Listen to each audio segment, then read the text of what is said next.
Hola, buenos días, bienvenidos y bienvenidas a su sección Salud en Vivo a través de Fórmula S. En esta oportunidad estamos transmitiendo a través de Facebook Live y queremos, por supuesto, desearles un feliz domingo para todos y para todas, hoy 6 de septiembre. Y esta transmisión es posible gracias a nuestros amigos de Fórmula S, Beverly Serrano y Antonio Páez, quienes hacen posible no solamente esta transmisión y esta sección Salud en Vivo que les permite brindarles información en materia de salud, sino también son responsables de la revista de formulaS.com, la revista de variedades que nos permite conocer acerca de temas de salud, temas de gastronomía, temas de ejercicio, de todo lo que tiene que ver con salud, con buen vivir, con estilos de vida, lo pueden ver allí a través de Fórmula S. Así que los invitamos a suscribirse a su canal de YouTube y estar pendientes de todo lo que se publica en la página formulas.com. Hoy vamos a hablar de un tema muy importante que es la hipertensión arterial. ¿Y por qué es importante la hipertensión arterial? Primero, porque es una de las enfermedades más frecuentes en el mundo. Se dice que entre 25 y 30% de la población mundial son o padecen o sufren de hipertensión arterial, y eso implica nada más y nada menos que entre 1.000 y 2.000 millones de personas en el mundo que sufren de hipertensión arterial. Y la segunda razón por la cual es un tema muy importante es la mortalidad. Esta enfermedad influye notablemente sobre la mortalidad en el mundo. Recuerden que la primera causa de mortalidad en el mundo son las enfermedades cardiovasculares y cerebrovasculares, y la hipertensión arterial es un factor predisponente y un factor de riesgo muy importante para hacer este tipo de complicaciones. Así que bueno, bienvenidos a esta sección de salud en vivo y vamos a dar entonces inicio a este tema de hipertensión arterial. Vamos primero a definir qué es la hipertensión. Recuerden que el cuerpo humano tiene una presión arterial, es decir, en sus arterias, que es la que lleva la sangre a todas partes del cuerpo y a todos los órganos y tejidos. Dentro de esas arterias hay una presión, como si tuviéramos un edificio con unas tuberías, y dentro de esas tuberías hay una presión de agua. En el caso de nuestro organismo hay una presión arterial. La diferencia de otras estructuras es que en el cuerpo humano vamos a tener dos cifras de presión dentro de esas arterias. Una presión que llamamos sistólica o alta y una presión que llamamos diastólica o baja. ¿Por qué tenemos dos presiones y no una sola presión como pudiera tener, por ejemplo, las tuberías de agua de un edificio? Porque la bomba que impulsa la sangre al cuerpo humano, que es la que en buena parte es responsable de esa presión, es el corazón. Y el corazón es una bomba que funciona diferente a una bomba de agua. Una bomba de agua circula de manera continua, el agua o la impulsa de manera continua. En el caso del corazón es una bomba que se contrae y se relaja, lo que llamamos sístole, que es la contracción del músculo cardíaco, y diástole, que es la relajación. Por eso cuando se contrae hay una presión y cuando se relaja hay otra presión. Por eso tenemos una presión alta que se llama sistólica porque es parte de la sístole del corazón, y una presión baja que es la diastólica, que es cuando el corazón se relaja y es esa presión baja. Por ejemplo, si tenemos una presión arterial en 120/80, 120 es la presión alta o sistólica y 80 es la presión baja o diastólica. El común de las personas tiende a quitarle un cero a las cifras. Es decir, que en vez de decir 120, 80 milímetros de mercurio, que es la unidad con las cuales se expresan las cifras de presión arterial, en vez de decir 120, 80, dicen 12, 8. Quizás porque es más fácil, es más sencillo, pero el término correcto es 120, 80. Entonces, ¿qué es la hipertensión arterial? La hipertensión arterial es la elevación anormal, por supuesto, de esas cifras tensionales que todos tenemos en el cuerpo humano. ¿A cuánto se elevan? Bueno, se elevan a cualquier cifra y dependiendo de ese grado de elevación la podemos clasificar. Entonces, ¿cómo clasificamos esa hipertensión arterial o cuáles serían las cifras de hipertensión, de tensión arterial normal? Hay muchas clasificaciones, hay muchos, asociaciones, colegios de cardiología, Sociedad Internacional de Hipertensión, que tienen cifras diferentes en cuanto a lo que son los valores normales y la clasificación de la hipertensión. Pero para ponérselo sencillo y no complicarles mucho la vida, vamos a catalogar 120-80 milímetros de mercurio como una tensión normal. Unos la llaman óptima, otros la llaman normal. Hay otros que estiman valores un poquitico más altos. Pero vamos a concretarnos a 120-80 como la presión arterial normal, o por lo menos por debajo de esa cifra. Y vamos a catalogar hipertensión arterial, a pesar de que también difieren en las diferentes publicaciones y en las diferentes literaturas, pero vamos a catalogar hipertensión arterial como unas cifras de presión arterial que están por encima de 140-90 milímetros de mercurio.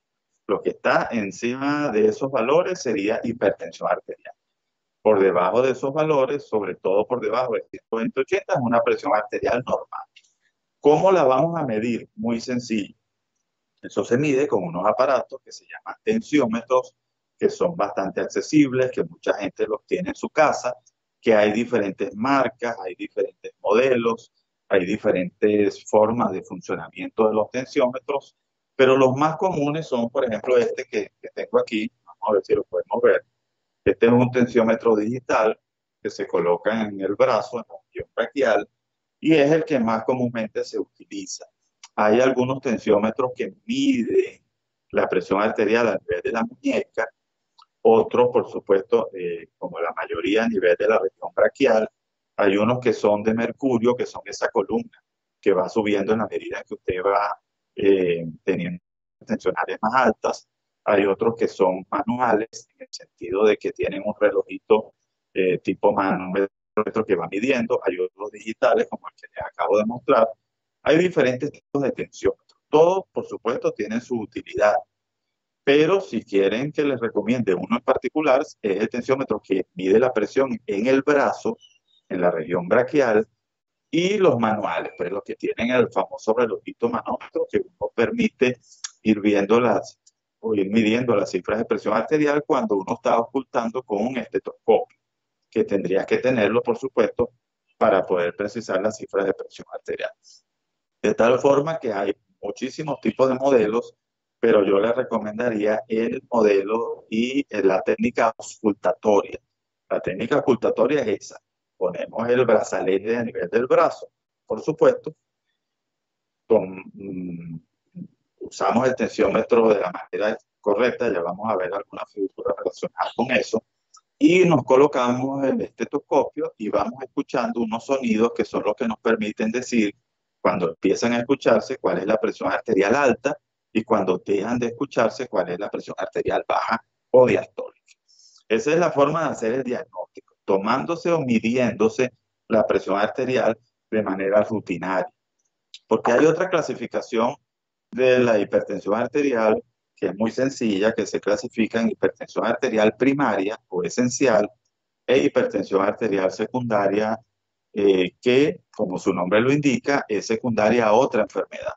Es decir, la hipertensión arterial primaria, que es la que tiene la gran mayoría de los pacientes, que empieza después de los 40 años, que generalmente es multifactorial, porque tiene factores genéticos, factores hereditarios, factores ambientales, factores idiosincráticos, y la hipertensión arterial secundaria, que es esa persona que puede estar sufriendo de la tiroides, que puede tener un problema a nivel de que toma algún medicamento, y todo eso puede influir sobre las cifras tensionales, o que tiene un problema renal.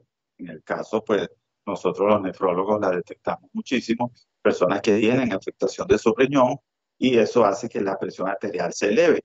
Entonces, eso se llama hipertensión arterial secundaria. Y esa puede dar a cualquier edad, porque usted puede sufrir de la tiroides joven, puede sufrir de la tiroides a los 80 años. Y eso le causa un aumento de las cifras tensionales. Y la hipertensión arterial primaria sí generalmente ocurre posterior a los 40 años de edad, y a partir de allí las cifras tensionales se van elevando, sobre todo la sistólica o la alta, mientras que la diastólica tiende a mantenerse un poco más estable a partir de los 40 años. Lo cierto es que la edad es un factor muy importante, hasta el punto de que las personas mayores de 60 años tienen aproximadamente un 50, un 60% de probabilidad de ser hipertensos, y los que tienen más de 70 años tienen una probabilidad de más de los 2/3 de las personas mayores de 70 años tienen hipertensión arterial. Entonces, ese sería en relación con eh, la clasificación, el concepto de hipertensión arterial. Ahora, ya dijimos que es una enfermedad que afecta a una gran parte de la población. La proporción entre mujeres y hombres es bastante similar. Y, por supuesto, como ya les dije, en la medida en que avanza la edad, la probabilidad es muchísimo mayor. Vamos a hablar ahora de otra parte de esa clasificación, que son las crisis hipertensivas. Es decir, ese paciente que puede o no ser conocido con hipertensión arterial y de pronto las cifras de presión arterial se elevan considerablemente por muchísimos factores. Uno de ellos, que es el más frecuente, es porque suspendió el tratamiento, no lo tomó en el momento adecuado, se le olvidó X. Y empieza a tener cifras tensionales mayores a las habituales. Ese aumento de las cifras tensionales de manera aguda se llama crisis hipertensiva. Cuando esa crisis hipertensiva afecta a algunos órganos que son importantísimos para el cuerpo humano, que nosotros los llamamos órganos blancos o diana, como cerebro, corazón y riñón, cuando los afecta producto de ese aumento importante de las cifras de presión arterial, eso se denomina crisis hipertensiva tipo emergencia. Emergencia porque al afectar esos órganos puede comprometer la vida. Y eso implica que el tratamiento tiene que ser de manera inmediata. Hay que bajar esas cifras tensionales en corto tiempo, aproximadamente minutos, máximo 2 horas, bajarlas a un nivel adecuado. Hay que hacerlo por vía generalmente intravenosa y en un centro hospitalario, por supuesto. Mientras que si tenemos esa subida de las cifras tensionales y no hay daño en esos órganos y el paciente está asintomático o tiene síntomas leves como un pequeño dolor de cabeza o leve dolor de cabeza, con náuseas o mareos, eso lo llamamos urgencia hipertensiva. No hay riesgo para la vida del paciente, no es necesario bajar las cifras tensionales de manera rápida, hay que hacerlo de manera progresiva y no necesariamente el paciente tiene que estar en un centro hospitalario. Esas son la clasificación de la crisis hipertensiva, que es cuando las cifras tensionales suben de manera brusca. Vamos a hablar un poco acerca de los síntomas. ¿Cuáles serían los síntomas y cómo nosotros podemos saber si somos hipertensos o no, tomando en cuenta que es una enfermedad tan frecuente? Bueno, los síntomas les puedo decir que generalmente no producen ningún síntoma. Es decir, el 90% de los pacientes a los cuales se les hace el diagnóstico de hipertensión arterial son completamente asintomáticos. No sienten absolutamente nada que esté relacionado con sus cifras de presión arterial.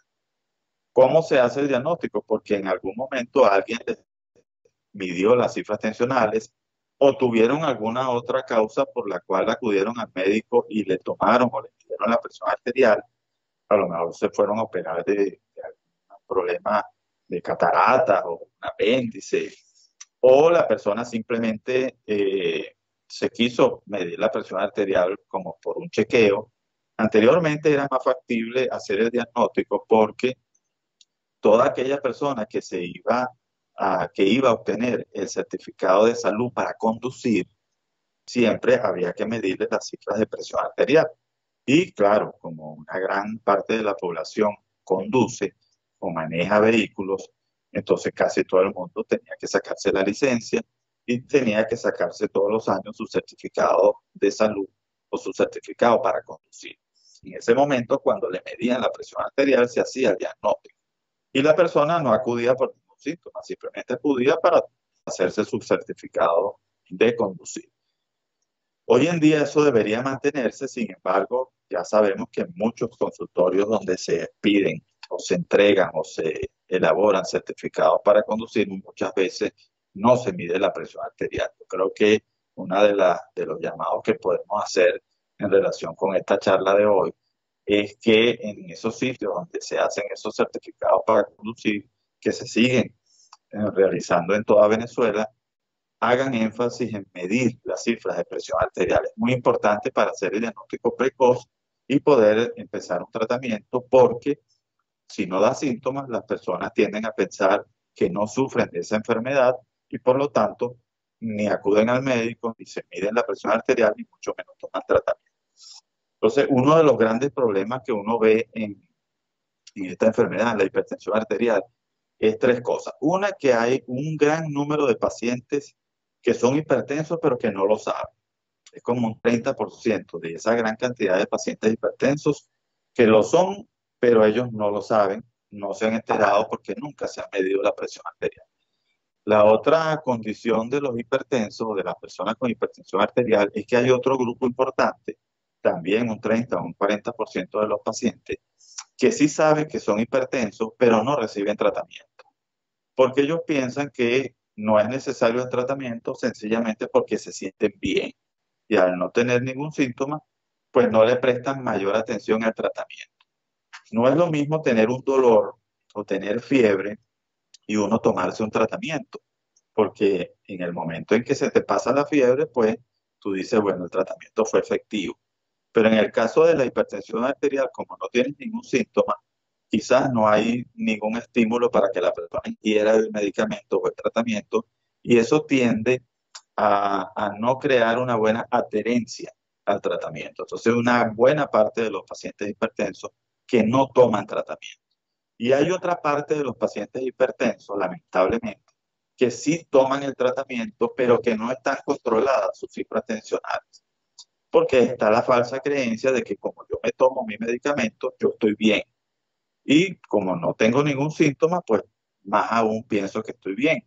Y resulta que me estoy tomando el tratamiento tal cual como me lo indicaron, pero las cifras tensionales no están controladas, no están en sus valores adecuados a ese paciente.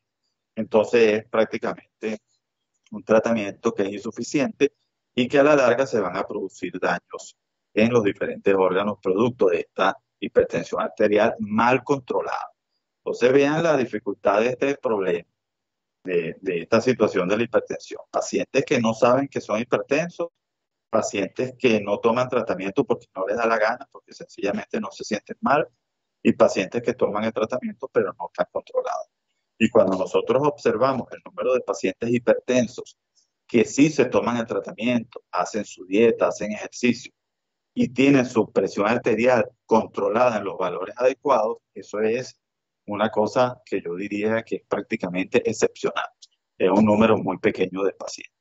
Entonces, esas son las consideraciones en cuanto a lo que significa los síntomas en el caso de la hipertensión arterial.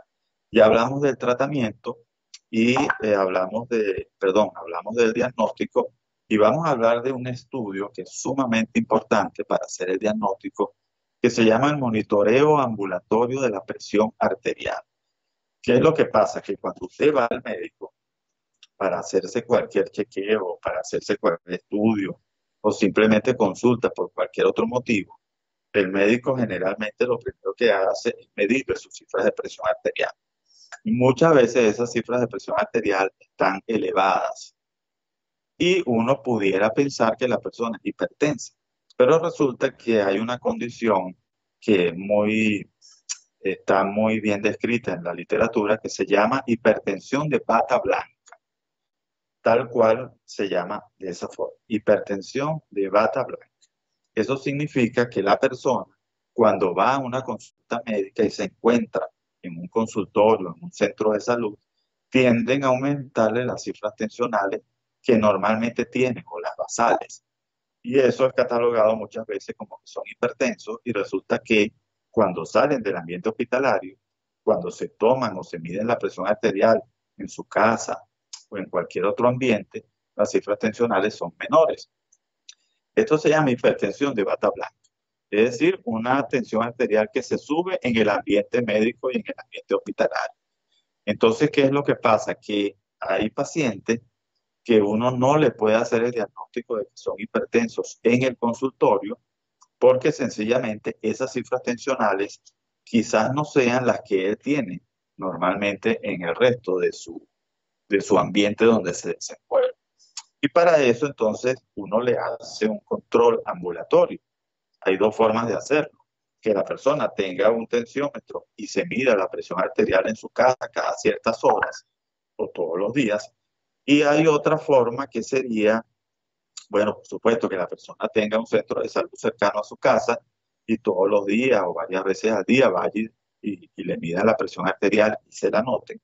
Y la otra es a través de un equipito, un aparato que es portátil, que es bastante ligero en cuanto a peso, que la persona se puede llevar consigo a su casa, que se llama el monitor ambulatorio de la presión arterial, popularmente conocido como MAPA.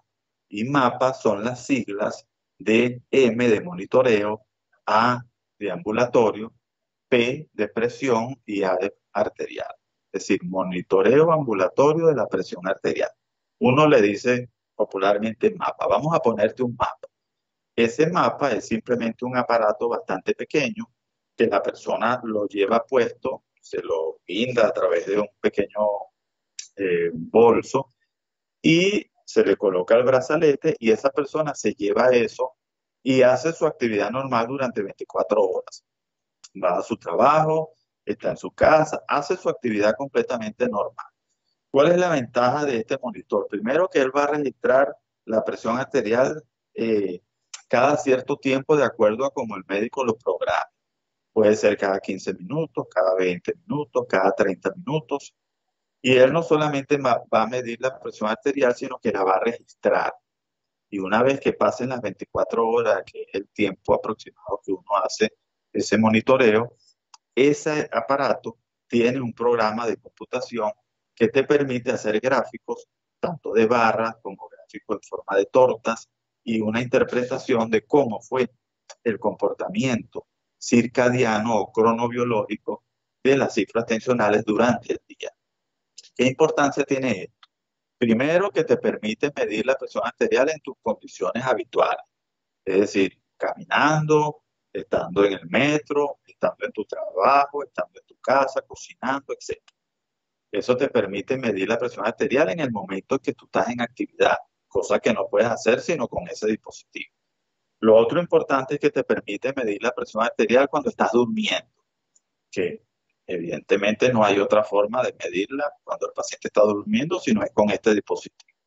Y es muy importante tomarse o medirse la presión arterial durante el sueño, porque durante el sueño la presión arterial debe disminuir entre un 10 y un 20% de los valores que la persona tiene durante el día. Si eso no es así, tiene una anormalidad en su ritmo circadiano que también hay que vigilar y hay que tratarla. Hay pacientes, por ejemplo, que durante el sueño la presión arterial se mantiene igual que en el día. Hay pacientes, por ejemplo, que durante el sueño la presión arterial está más alta que en el día. Y hay pacientes, por supuesto, que durante el sueño se les baja más la presión arterial de lo que habitualmente debería ocurrir, que es entre un 10 y un 20%. Les puede disminuir un 40%, cosa que tampoco es normal. Estos son los ritmos circadianos del comportamiento de la presión arterial, que es la parte de la cronobiología, que es el comportamiento durante el día de tu presión arterial. Es decir, no basta con que usted se mida la presión arterial, no es suficiente. También hay que ver cómo se comporta esa presión arterial durante el día, para ver si en la noche sube, si en la noche baja, si es más alta en la mañana, si es más alta en la tarde, si es más alta en la noche. Eso es sumamente importante y la única manera de saberlo es a través de este dispositivo de monitoreo ambulatorio de la presión arterial. Es un estudio bastante sencillo, es un estudio que no es tan costoso y aporta muchísima información y le ahorra a la persona estar todo el tiempo yendo a un hospital, a un centro de salud, pidiendo un tensiómetro prestado o adquiriendo un tensiómetro que muchas veces no tiene la posibilidad económica de adquirirlo, a pesar de que no son equipos tan costosos como otros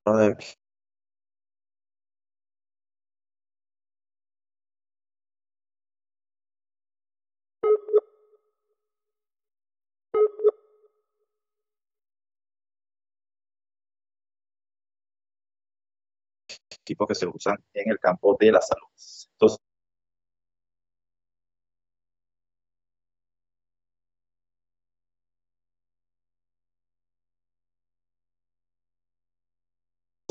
la recomendación para este tipo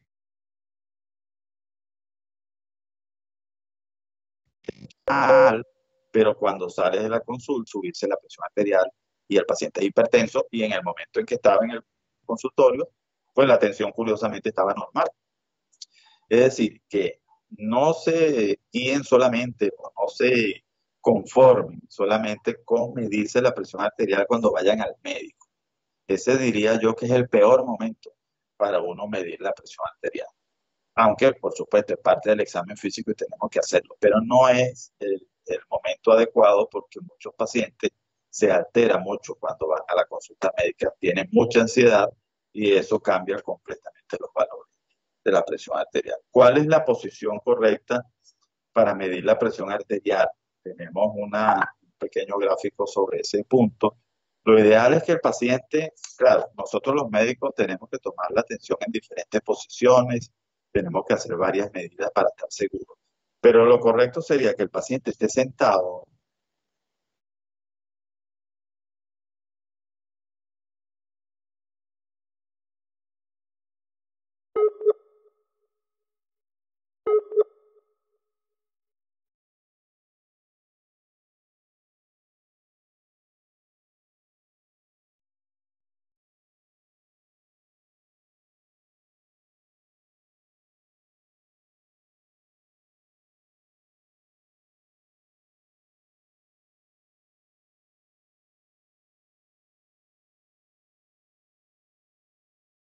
El brazalete tiene que estar a la altura de su corazón. Y lo que se hace allí es, si la persona viene caminando, está agitada, hay que esperar unos 5 o 6 minutos que se relaje. La persona tiene que haber pasado por lo menos 30 minutos de no haber consumido café, de no haber fumado cigarrillos y estar tranquila y reposada. Una vez que se mide la presión arterial, se espera 1 o 2 minutos, se le vuelve a medir, se vuelve a esperar 1 o 2 minutos y se le hace una tercera toma. Es decir, que lo ideal sería que la persona se le hicieran por lo menos 2 o 3 tomas con mediciones de la presión arterial y con esas 2 últimas tomas o medidas uno puede hacer un promedio y establecer un valor de presión arterial para ese paciente. Pero esa es la posición correcta, porque muchas veces uno al paciente lo sienta en la camilla, a veces la camilla es muy alta, quedan los pies colgando, a veces el paciente el brazo lo pone así y el brazo lo tiene sostenido al mismo paciente. Es decir, son técnicas incorrectas. Lo correcto, como ya les dije, sentado, con los pies apoyados, la espalda apoyada sobre la silla, que el paciente esté cómodo, que tenga el brazo apoyado sobre el escritorio y que el brazalete esté ubicado a nivel del corazón, que es más o menos unos 3 centímetros por encima del codo. Esa es la técnica correcta, independientemente del tensiómetro que utilicen. Ahora podemos hablar un poco en relación con el tratamiento. Fíjense, el tratamiento, primero hay que insistir en que el tratamiento fundamental de un hipertenso es los cambios en el estilo de vida. Eso es fundamental. Es decir, que el paciente tiene que llevar una vida lo más sana posible, una alimentación adecuada.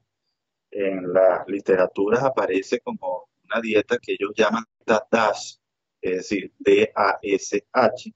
Esa dieta, que las siglas en inglés es una dieta para detener la hipertensión, es una dieta rica en frutas, rica en vegetales, rica en potasio, disminución de las grasas, más grasas, por supuesto, insaturadas, poliinsaturados, los ácidos grasos poliinsaturados, y una dieta que tiene que ser baja en sal, ¿verdad? Es decir, una dieta baja en cloruro o en sodio. Esa es una dieta fundamental para el paciente hipertenso. Rica en vegetales, rica en fruta y disminución del consumo de sal. Además, tiene que tener una vida sana en el sentido de que debería hacer actividad física por lo menos unos 30 minutos de 5 a 7 días de la semana. Por lo mínimo 5. De tal forma que si multiplicas 30 minutos por 5, son aproximadamente 150 minutos a la semana. Una actividad física moderada. es decir, caminar, trotar, hacer bicicleta, hacer natación, ejercicios aeróbicos moderados. Si la persona hace ejercicio más intenso, ese número se puede reducir en vez de 150 minutos, pudieran ser la mitad, 75 minutos a la semana. Eso en cuanto a lo que es el ejercicio, que es muy importante. Lo otro que tiene que ver con ambas cosas, tanto con el ejercicio como con la dieta, es el peso. La persona tiene que tener su peso ideal, es decir, un índice de masa corporal que esté acorde a su edad y acorde, por supuesto, a sus parámetros. Y si la persona tiene sobrepeso o tiene obesidad, por supuesto, tiene que disminuir de peso, porque es que disminuya cuando tiene exceso de peso. Eso va a regular la presión arterial en un valor.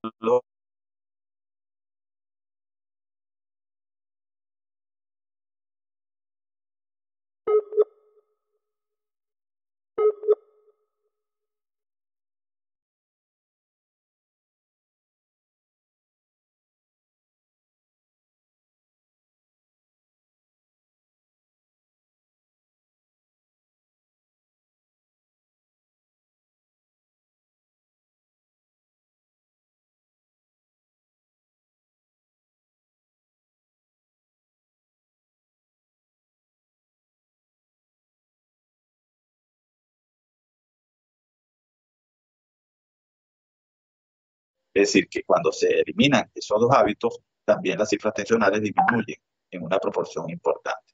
Entonces hay muchos pacientes que se quejan de que el tratamiento es muy costoso, que no pueden adquirir los medicamentos, pero entonces no hacen ejercicio, consumen alcohol, fuman cigarrillos, comen sal y hacen todo un esfuerzo y un sacrificio por comprar los medicamentos y tomar dosis altas de un medicamento cuando haciendo estas cosas que no requieren mayor cantidad de dinero o no requieren gastos a nivel económico, pues pueden reducir las cifras tensionales de forma considerable y probablemente la cantidad de medicamentos que requieran sea muchísimo menor. Entonces, el llamado es a que entiendan que estas recomendaciones hacen que las cifras tensionales se reduzcan de forma considerable y que requieran menos dosis de fármaco, que hoy en día sabemos lo costoso que está. Vamos ahora con los medicamentos. Hay muchísimos grupos de medicamentos que están diseñados para disminuir las cifras tensionales. En alguna época se usaron hasta 15, 14 o 15 grupos de medicamentos de diferentes tipos y que actuaban en diferentes partes del cuerpo humano, trayendo como consecuencia una disminución de las cifras tensionales. Con el tiempo han dejado de usarse muchos de estos medicamentos y prácticamente en los últimos 10 años nos hemos limitado prácticamente a 5 grupos de medicamentos. El primero de ellos, los inhibidores de la enzima convertidora de angiotensina, que son los que ustedes conocen como captopril, enalapril, lisinopril, fosinopril. Esos son medicamentos que muchísima gente los utiliza y que tienen una buena acción sobre las cifras de presión arterial y hoy en día siguen siendo medicamentos de uso masivo. Es importante recordarles que el tratamiento farmacológico no es el mismo para todo el mundo. Es decir, cada persona tiene algunas particularidades que nos permiten darle un tratamiento quizás diferente, más adaptado a su condición. Por ejemplo, si la persona sufre de diabetes, hay un grupo de medicamentos que lo beneficiaría más que otros. Si la persona es de raza negra o raza afrodescendiente, tiene un grupo de medicamentos que actúa mejor que otros, los pacientes afrodescendientes. Si la paciente, en caso de que sea femenina, está embarazada, por supuesto tiene que tomar otro grupo de medicamentos. Si la persona sufre del corazón, tiene una cardiopatía isquémica crónica, hay un grupo de medicamentos que quizás le beneficiaría más. Es decir, dependiendo de cada tipo de paciente, le vamos a colocar un tipo de tratamiento específico que mejor se adapte y que mejor le beneficie a ese tipo de paciente. Es decir, que esto no es fácil. Es que no es que voy a buscar un medicamento, deme ahí cualquier antihipertensivo que yo me lo voy a tomar. No es así. Cada paciente es diferente y tiene unas indicaciones completamente distintas. Entonces, de los grupos que les mencionaba, el grupo de los inhibidores de la enzima convertidora, que ya les mencioné, captopril, lisinopril, fosinopril, el grupo de los calcio antagonistas, o los bloqueantes de los receptores de calcio, que serían los que llamamos andodipina, felipina, ferodipina, lacidipina. Ese es un grupo de medicamentos también muy efectivos que hoy en día están bastante difundidos en la población general y que siguen teniendo un papel muy importante en el control de la hipertensión arterial. El otro grupo de medicamentos que estuvo muy difundido en los años 90 y al principio del año 2000, que fueron los diuréticos.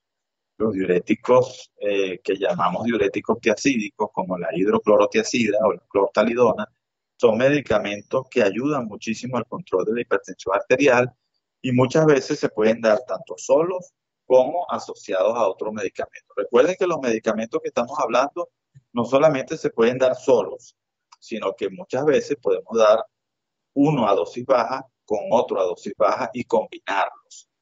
Pero bueno, hay pacientes que se pueden controlar con un solo medicamento, hay pacientes que se pueden controlar con dos medicamentos, hay pacientes que requieren tres medicamentos, hay pacientes que requieren más de tres medicamentos. Cuando se requieren más de tres medicamentos a dosis alta y que esos tres medicamentos incluyan un diurético, estamos hablando de un paciente que tiene una hipertensión refractaria y que amerita unos estudios especiales y unas consideraciones especiales. Cuando nosotros estuvimos conversando sobre la clasificación de la hipertensión, una clasificación es en base a los grados o estadios, que tienen que ver con las cifras tensionales. Es decir, si usted tiene, por ejemplo, cifras tensionales por encima de 140/90, tiene una hipertensión estadio 1, de acuerdo, por ejemplo, al JNC7 de hipertensión arterial, que es un comité que se reúne cada 10 años, que es un comité de expertos en conjunto que hacen estas pautas. Ellos establecieron, por ejemplo, 140/90 como cifras para hacer el diagnóstico de hipertensión arterial y cuando están por encima de ese valor sería estadio 1. Pero cuando ya pasan de 160/100, ya sería estadio 2, por ejemplo. Entonces, claro, si tienes mayores cifras tensionales, vas a requerir más dosis de medicamento, requerir más medicamentos. Es decir, un paciente que si es estadio 1 se puede controlar de repente con un solo medicamento. Un paciente que es estadio 2 se debería controlar con 2 o 3 medicamentos, probablemente a dosis más elevadas. Entonces uno va ajustando las dosis, va agregando medicamentos. El control de la hipertensión arterial no se hace de un día para otro. No hay fórmulas mágicas que con medicamentos ya usted se normalizó sus cifras tensionales. Es una cuestión de ir adaptando los medicamentos, viendo los efectos secundarios, monitorizando la presión arterial, agrega, muchas veces tienes que bajar dosis porque la tensión baja mucho. Es decir, es algo que se va controlando con el tiempo. Recuerden que esta enfermedad no tiene cura. Es una enfermedad crónica que se puede controlar, mas no se cura. Es decir, que si usted logra controlarse las cifras tensionales con sus medicamentos, no es que usted se va a desaparecer del médico y más nunca va a acudir a consulta. Tiene que controlarse de manera rutinaria. Si está bien controlado, por lo menos cada 6 meses tiene que acudir a la consulta. Y el otro tema que es importante aclararlo es que muchas personas, cuando uno les coloca tratamiento y empiezan a verse su presión arterial bien controlada, entonces suspenden el medicamento. No, yo lo suspendí porque resulta que yo vi que las tensiones estaban bien y ya lo suspendí porque ya me curé de eso. Eso, recuerden, eso no tiene cura, eso se controla. Y si usted logra controlar sus cifras tensionales con sus medicamentos, con ese medicamento se va a quedar de por vida probablemente. Y hay que estar chequeando porque a veces las dosis con el tiempo pueden ir modificándose. Entonces es muy importante que la gente entienda que esto no tiene cura y que tiene que estarse controlando de manera rutinaria. El otro grupo de medicamentos que nosotros usamos es los beta bloqueantes. Los beta bloqueantes son medicamentos como el atenolol, el bisoprolol, el labetalol, el carvedilol, metoprolol. Esos medicamentos lo que hacen es disminuir la frecuencia cardíaca y por ende las cifras de presión arterial van a disminuir. Es un medicamento muy importante para pacientes que tienen cardiopatía isquémica crónica, que han sufrido de infartos, y también para pacientes que sufren de problemas tiroideos, pacientes muy ansiosos. Uno les puede bajar un poquito la frecuencia cardíaca con estos medicamentos y eso va a ayudar muchísimo al control de la presión arterial. Esto es muy importante que la gente sepa que esto es una cuestión de paciencia, ¿verdad? Que tienen que, como ya les dije, ir ajustándose los medicamentos con el tiempo y teniendo mucha paciencia. Y llevar una vida tranquila y sana porque el estrés también influye mucho a que las cifras tensionales no logren muchas veces controlarse. Y el otro grupo de medicamentos que quizás pudiéramos decir que es el que más se usa en Venezuela y en el mundo, son unos medicamentos que se denominan inhibidores de los receptores de la angiotensina 2 o bloqueantes de los receptores de la angiotensina 2. Ellos son el losartán, candesartán, irbesartán, valsartán, olmesartán. Ese grupo de medicamentos es el que más se utiliza en Venezuela y en el mundo. Yo diría que de ese grupo probablemente el losartán es el que más comúnmente la gente utiliza.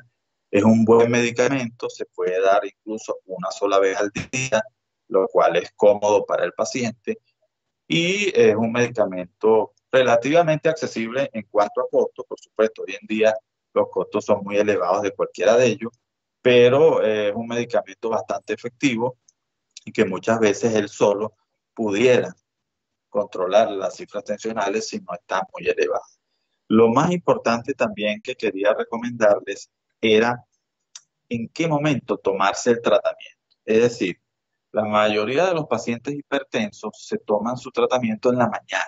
Cuando se levantan, se toman el tratamiento. Y cuando uno les pregunta por qué se lo toman a esa hora, muchos les responden a uno que se lo toman a esa hora porque es más práctico para ellos, que se lo toman a esa hora porque probablemente si no se lo toman al levantarse se les puede olvidar y en el resto del día pues no se lo toman. O muchas veces te responden que se lo toman porque su médico se lo mandó a esa hora y de esa manera. Uno le pregunta si se hizo un mapa, si se hizo esa determinación de la presión arterial durante 24 horas para ver en qué momento se le subía más las cifras tensionales y te dicen muchos pacientes que nunca le han hecho ese estudio, que ni siquiera saben qué es. Entonces, la recomendación es, si usted muchas veces se toma el tratamiento en la mañana, pueda que esa no sea la hora más idónea para tomarse el tratamiento, porque a lo mejor su presión arterial se sube más en la tarde, a lo mejor se sube más en la noche, a lo mejor se sube más al mediodía. Eso, la única forma de saberlo es colocándose este dispositivo que se llama MAPA, que es el que le va a medir esa presión arterial durante 24 horas y nos va a dar los gráficos, el comportamiento y nos va a decir a qué horas que usted tiene las cifras tensionales más elevadas. Si usted es de las personas que tiene un ritmo circadiano invertido, es decir, que durante la noche la tensión arterial está más alta que durante el día, que no es lo normal, eso lo llamamos nosotros un ritmo invertido, muchas veces un ritmo non-dipper, es decir, que no baja durante la noche. Entonces, en ese caso, el medicamento es más conveniente tomárselo en la tarde, más que en la mañana. Si usted se lo toma en la mañana, probablemente el efecto no sea el más adecuado, porque se lo está tomando a la hora que su presión arterial está prácticamente controlada o normal, mientras que va perdiendo el efecto durante el día y en la tardecita o en la noche, cuando las cifras tensionales aumentan, pues ya el efecto del medicamento ha disminuido considerablemente. Entonces, usted dice, pero bueno, ¿cómo es que yo me estoy complicando y cuando voy a consulta veo que estoy mal en los exámenes si yo me estoy tomando mi tratamiento tal cual como el médico me lo dijo y me lo estoy tomando de manera adecuada? Bueno, usted cree que se lo está tomando de manera adecuada, pero no es así. No se lo está tomando a la hora que es la más conveniente y para eso necesita hacerse este monitoreo con este aparato que llamamos MAP. Entonces es muy importante eso. El medicamento, tomárselo a la hora que sea la más adecuada. Si su médico le dice, tómeselo en la mañana, usted está en la obligación de preguntarle, ¿por qué en la mañana? ¿Por qué no al mediodía o por qué no en la noche? Ah, bueno, entonces él le dirá, no, es que yo le puse un mapa y resulta que la tensión estaba más alta en la mañana. Ah, bueno, perfecto. Pero si no le puso el mapa y lo que hizo fue limitarse a medirle la presión arterial el día que usted fue a la consulta, pues no está haciendo las cosas bien porque no está colocando el medicamento a la hora que realmente lo medicó. Hay muchísimas cosas que influyen sobre la presión arterial, muchísimas, y por eso hablamos de hipertensión arterial secundaria. ¿Qué llamamos secundaria? Lo dije al principio, pacientes que tienen un problema de tiroides, un problema endocrinológico, un problema vascular, un problema renal, un problema a nivel de unas glandulitas que se llaman las glándulas suprarrenales, que se llama feocromocitoma, y todas esas enfermedades que son secundarias pueden influir sobre la presión arterial. Aquí nos están preguntando, por ejemplo, si la gastritis pudiera influir sobre la presión arterial. Realmente, si usted tiene cualquier molestia en el cuerpo humano, una gastritis que le produce un dolor aquí a nivel de lo que los pacientes llaman la boca del estómago, eso por supuesto va a crear un malestar y si usted es hipertenso, pues las cifras tensionales pueden estar un poco mayor de las habituales porque tiene esa molestia. Igual que si usted tiene una migraña, igual que si usted tiene un dolor en la columna, todo eso puede influir. Igualmente los medicamentos, los analgésicos antiinflamatorios, no esteroideos como el ibuprofeno, el diclofenac, esos medicamentos pueden aumentar las cifras de presión arterial.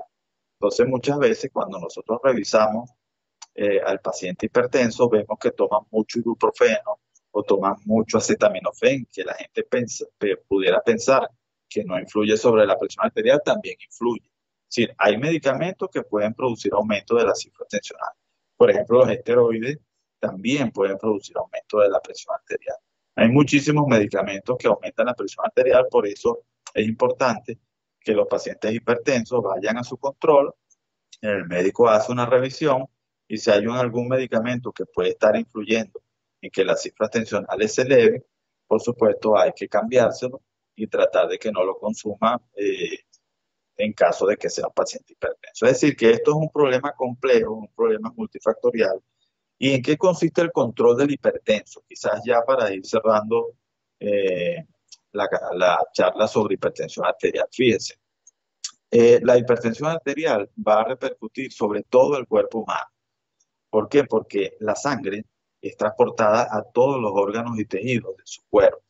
Y si la sangre va a una presión alta, ese órgano y ese tejido no van a funcionar normalmente. Pero ¿cuáles son los daños que principalmente uno observa con mayor frecuencia? Daños a nivel cerebral, el paciente sufre de enfermedades cerebrovasculares, puede darle lo que llamamos un SB, antes le decíamos ACV y probablemente ustedes lo conozcan como ACV, pero el término correcto es SB de enfermedad cerebrovascular, ya sea una hemorragia, sea una trombosis, el paciente puede quedar con secuelas neurológicas, problemas cardiovasculares porque el corazón, no solamente las arterias, va aumentando lo que es la arteriosclerosis, sino que el corazón va aumentando de tamaño, se va hipertrofiando, posteriormente se dilata y se hace insuficiente y vemos muchos pacientes hipertensos de larga data que no se controlaron de forma adecuada, no tomaron tratamiento o lo tomaron y no se controlaron y vemos un gran corazón que es insuficiente, lo cual hace que a la persona le cueste muchas veces hacer actividades físicas porque se cansa, se hincha, cuando se acuesta no puede dormir porque se siente asfixiado y es por falla cardíaca, producto de un corazón que se ha ido aumentando de tamaño porque está el paciente con cifras tensionales muy elevadas. Y el riñón, y es lo que más nos compete a nosotros los nefrólogos, el riñón, por supuesto, trabajando con una presión elevada, se va deteriorando, las arterias se van eh, afectando, se van dañando y al final el paciente entra en lo que llamamos una enfermedad renal crónica irreversible. Y muchas veces el paciente termina en hemodiálisis o en diálisis peritoneal o en un trasplante renal porque el riñón dejó de funcionar producto de un mal control de la cifra tensional. Cuando nosotros evaluamos los pacientes que se encuentran en hemodiálisis, por ejemplo, o en diálisis peritoneal, pacientes que tienen enfermedad crónica severa, nos encontramos que la segunda causa más frecuente de enfermedad renal crónica que lleva a un paciente de hemodiálisis o a diálisis peritoneal es la hipertensión arterial. Primero tenemos la diabetes y segundo la hipertensión arterial. Pero muchas veces tenemos hasta mayor número de pacientes producto de hipertensión arterial que diabéticos. Pero en términos generales, lo que se reporta a nivel mundial es diabetes e hipertensión arterial de segundo como causas de daño renal crónico que conllevan a un paciente a una insuficiencia renal o a una enfermedad renal crónica que amerita un tratamiento tipo hemodiálisis. ¿Qué más les puedo decir sobre la hipertensión? Este tratamiento, como ya les dije, es un tratamiento crónico, es un tratamiento que debe permanecer en el tiempo, es un tratamiento que debe hacerse un seguimiento bastante estricto, todo depende de las cifras tensionales.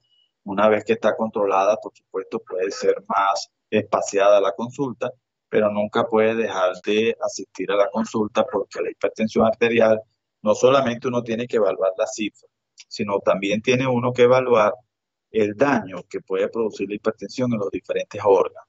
Es decir, usted puede tener unas cifras a lo mejor bien controladas aparentemente, pero si vemos que el corazón está creciendo, quiere decir que esas cifras no están completamente controladas y tenemos que inmediatamente intervenir para que eso no siga progresando.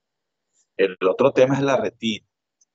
Nosotros tenemos forma en el consultorio médico de a través de un pequeño dispositivo, un pequeño equipo que se llama oftalmoscopio, dilatarle la pupila al paciente y verle a través de la pupila la retina del ojo. Esa retina vemos que tiene toda una cantidad de vascularización, vasos sanguíneos, arterias y venas, que es la única parte del cuerpo humano donde uno puede ver las arterias y las venas, es decir, la circulación arterial y venosa, sin uno abrir el paciente. Es decir, solamente con un aparato a través del ojo. Es un estudio no invasivo. Y uno, a través de ese pequeño dispositivo que se llama oftalmoscopio, viendo la retina, ve la circulación arterial y puede ver la calidad de los vasos sanguíneos y puede ver su afectación. Si el vaso sanguíneo que uno ve a través de la retina en el consultorio médico están disminuidos de tamaño, quiere decir que hay un proceso importante de arteriosclerosis y que esa hipertensión arterial no solamente no está controlada, sino que es una hipertensión arterial de larga data. Por eso cuando un paciente llega a la consulta y uno le mide la presión arterial y uno ve que la presión arterial está alta, una de las cosas que uno se pregunta. Primero, uno se pregunta si de verdad ese paciente es hipertenso o tiene una hipertensión de bata blanca y está asustado. Y eso lo podemos nosotros fácilmente detectar por los valores de las cifras tensionales y examinando al paciente. Si uno le hace ese fondo de ojo con el oftalmoscopio, le dilata la pupila, ve la retina y ve unos vasos muy estrechos y unos vasos casi que blancos, producto de un daño arteriolar importante, uno ya puede estar completamente seguro de que no solamente el paciente es hipertenso, sino que es un paciente hipertenso de muchos años. Cuando uno evalúa la función renal del paciente y ve que el paciente tiene un daño renal importante, ya uno puede predecir que ese paciente es hipertenso de larga data. Si uno le hace una simple radiografía de tórax y ve que el corazón está grande y dilatado, evidentemente ese paciente tiene una hipertensión de larga data y ya podemos definir que es hipertenso. Entonces, no basta solamente tomar o medir las cifras tensionales, sino es una evaluación en conjunto. El paciente tiene que hacérsele ese fondo de ojo, tiene que hacérsele una radiografía de tórax y si es posible un ecocardiograma para ver el corazón, toda la anatomía. Hay que hacerle estudios de abdomen para ver el riñón, ver la morfología renal, el tamaño, estudios de laboratorio para ver cómo está la función renal. Y por supuesto a nivel cardiovascular no basta solo la radiografía, ni basta solamente el tema del ecocardiograma. Hay que hacer otros estudios cardíacos para ver si hay algún compromiso a nivel de las arterias coronarias y otra afectación a nivel cardiovascular. Bueno, eso es en términos generales lo que quería comentarles acerca de la hipertensión arterial. Es una enfermedad muy frecuente, ya se lo comenté, 1/3 de la población. Y lo curioso de esto es que es una enfermedad fácilmente controlable, es una enfermedad que se puede prevenir, es una enfermedad donde hay un nexo epidemiológico, hereditario, muy importante. Probablemente si sus padres son hipertensos, es muy probable que usted también vaya a ser hipertenso. Y por lo tanto, pues ya desde antes de que usted pueda empezar a presentar cifras tensionales elevadas, siendo que sus padres son hipertensos, ya usted puede ir cuidándose, tomando, haciendo una vida saludable para prevenir, por supuesto, que esa hipertensión arterial lo afecte de manera considerable. Así que los antecedentes familiares son muy importantes para el diagnóstico de la hipertensión arterial. Así que bueno, muchísimas gracias entonces por acompañarnos en esta hora. Estamos a la orden. Recuerden que a través de nuestra sección Salud en Vivo en formulaes.com ustedes pueden no solamente ver de nuevo esta charla que hemos dado hoy sobre hipertensión arterial, sino que además podemos hacer algún tipo de interacción. Pueden preguntar lo que ustedes consideren. Sabemos que en tiempos de pandemia de COVID o de este nuevo coronavirus no es fácil acudir a la consulta con el especialista. ¿Cuál es el especialista ideal para controlarse las cifras de presión arterial? El médico internista, preferiblemente, el médico cardiólogo, por supuesto, el médico nefrólogo, porque al fin y al cabo el riñón no solamente se afecta producto de la tensión, sino puede ser también el causante de que su presión arterial esté elevada, y el riñón es un órgano sumamente importante para el control de las cifras tensionales. Así que el nefrólogo, el cardiólogo, el médico internista serían los médicos más idóneos para hacerse usted el control de su tensión arterial. Entonces, cualquier duda la podemos hacer a través de la página de formulaes.com, de la sección Salud en Vivo. Ustedes preguntan, allí les contestamos en la medida de lo posible. Recuerden suscribirse al canal de YouTube de Fórmula S, estar pendiente de todas las actividades que allí se realizan. Pronto estaremos haciendo alguna otra conferencia o charla probablemente de enfermedad renal crónica, que es otro de los temas que manejamos desde el punto de vista de la nefrología. Y bueno, una vez más agradecidos con todo el equipo de Fórmula S, Beverly Serrano, Antonio Páez, quienes han hecho posible esta transmisión a través de Facebook Live. Muchísimas gracias, feliz domingo para todos. Y bueno, seguimos a la disposición para seguir informando y para seguir transmitiendo información en materia de salud para toda Venezuela. Muchas gracias y buenas tardes para todos.